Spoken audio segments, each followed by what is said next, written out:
નમસ્કાર, જીએસટીવીના digital platform સાથે હું છું વરુણ. ગુજરાત મોડેલની વાતો તો દેશ વિદેશમાં થાય છે, પણ ગુજરાતના વિકાસની વાતો વચ્ચે ગરીબી સામે આંખ આડા કાન થઈ રહ્યા હોય તેમ લાગી રહ્યું છે. કારણ કે હાલમાં સરકાર દ્વારા એક રિપોર્ટ સામે આવ્યો છે. ગુજરાતમાં આજે 16.62% એટલે કે 1,02,00,000 લોકો ગરીબી અવસ્થામાં જીવી રહ્યા છે.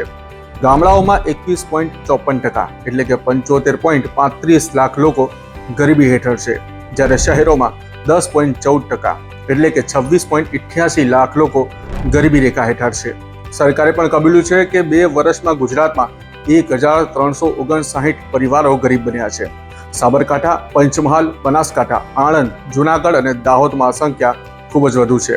અમદાવાદ અને સુરત જેવી મેગા સિટીઝ હોવા છતાં ચમકતા ધમકતા ગુજરાતની આ એક કડવી વાસ્તવિકતા છે.